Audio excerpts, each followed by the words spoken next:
কলগাছিয়া বজাৰত আজি কলগাছিয়া মহকুমা কৃষক মুক্তি সংগ্ৰাম সমিতিয়ে বিজেপিৰ ৰাষ্ট্ৰীয় অধ্যক্ষ জে.পি. নাড্ডা আৰু অসমৰ মুখ্যমন্ত্ৰী সৰ্বানন্দ সোণোৱালৰ প্ৰতিমূৰ্তি দাহ কৰি তীব্ৰ প্ৰতিবাদ সাব্যস্ত কৰে।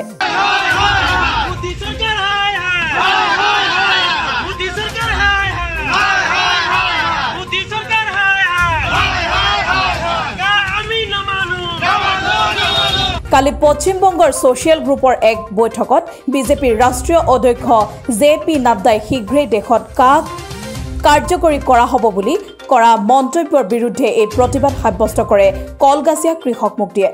প্ৰতিবাদকাৰীসকলে আমি নামানো, জে.পি. নাড্ডা হুঁচিয়াৰ, বাতিল কৰিব লাগিবই, মোদী চৰকাৰ হাই হাই, বিদেশীৰ দালাল সৰ্বানন্দ সোণোৱাল হুঁচিয়াৰ, নৰেন্দ্ৰ মোদী হুঁচিয়াৰ, অমিত শ্বাহ হুঁচিয়াৰ আদি শ্লোগানেৰে কলগাছিয়াৰ পৰিৱেশ উত্তাল কৰি তোলে।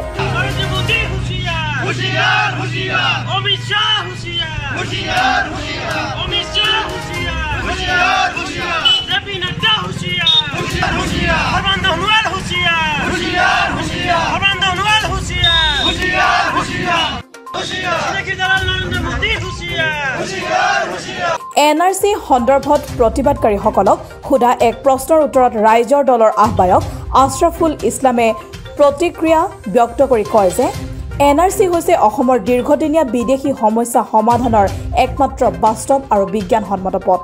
কিন্তু শাসকীয় বিজেপি দলে NRCক লৈ ৰাজনীতিত লিপ্ত হৈছে।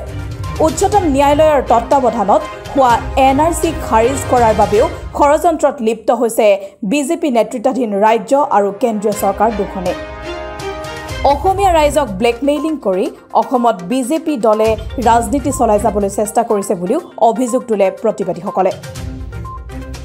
ডি ভোটাৰ বুলি ঘোষণা হোৱা বা বিদেশী ন্যায়াধিকৰণত বিচাৰ প্ৰক্ৰিয়া চলি থকা বহু লোকৰ নাম NRCত অন্তৰ্ভুক্তি হৈছে। ইয়াৰ দ্বাৰা এইটোৱে বুজায় যে বিদেশী ন্যায়াধিকৰণৰ পক্ষপাতিত্বমূলক বিচাৰত বহুতো বৈধ ভাৰতীয় লোক বিদেশী বুলি ঘোষিত হৈছে। ৰাজনৈতিক হেঁচাৰ কাৰণেও সীমান্ত আৰক্ষীয়ে বৈধ ভাৰতীয় নাগৰিককো সন্দেহযুক্ত নাগৰিক তথা ডি ভোটাৰ সজাই অহাৰ ক্ষেত্ৰত অৰিহণা যোগাই আহিছে বুলি গুৰুতৰ অভিযোগ উত্থাপন কৰিছে ৰাইজৰ দলৰ আহ্বায়ক আশ্ৰাফুল ইছলামে। ভাৰতীয় জনতা দলৰ ৰাষ্ট্ৰীয় সভাপতি জে.পি. নাড্ডা ডাঙৰীয়া আৰু অসমৰ মাননীয় মুখ্যমন্ত্ৰী সৰ্বানন্দ সোণোৱাল ডাঙৰীয়াৰ আমি প্ৰতিমাতি দাহ কৰিছোঁ।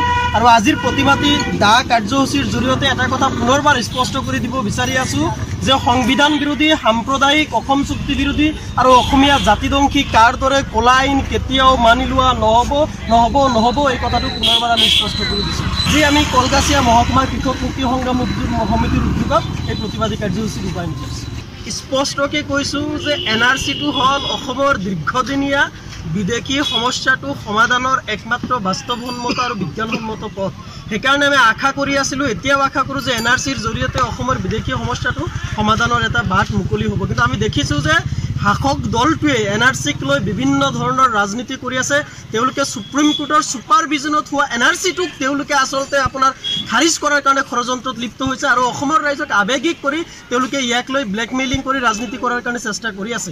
আৰু শেহতীয়াভাৱে NRCৰ ৰাজ্যিক সমন্বয়ক হিতেশদেৱ শৰ্মা ডাঙৰীয়াই NRCৰ পৰা একাংশ লোকৰ নাম কৰ্তন কৰাৰ নিৰ্দেশ দিছে। এই কথাটো আমি গম পাইছোঁ যে NRCৰ মডেলিটিছত আছিল যে যিসকল লোকক সন্দেহযুক্ত নাগৰিক বুলি সন্দেহ কৰা হৈছে সেই লোকসকলৰ নাম আচলতে NRCত অন্তৰ্ভুক্ত নহ'ব বুলি মডেলিটিছত আছিল।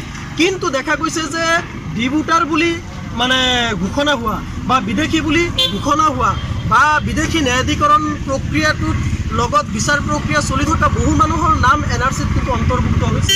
এই কথাটোৰ দ্বাৰা এই কথাটোৱে বুজায় যে বিদেশী ন্যায়াধিকৰণত পক্ষপাতিত্ব বিচাৰৰ কাৰণে বহু ভাৰতীয় লোক আচলতে বিদেশী বুলি ঘোষণা হৈছিল। কিন্তু ইয়াৰ পৰা আমি এই কথাটোৱে আহ্বান জনাইছোঁ যে সীমান্ত আৰক্ষীয়ে পক্ষপাতিত্বমূলক ভূমিকা আছে, বিদেশী ন্যায়াধিকৰণৰ পক্ষপাতিত্বমূলক বিচাৰ ব্যৱস্থা আছে আৰু ৰাজনৈতিক হেঁচাৰ কাৰণে এইবিলাক হৈ আছে।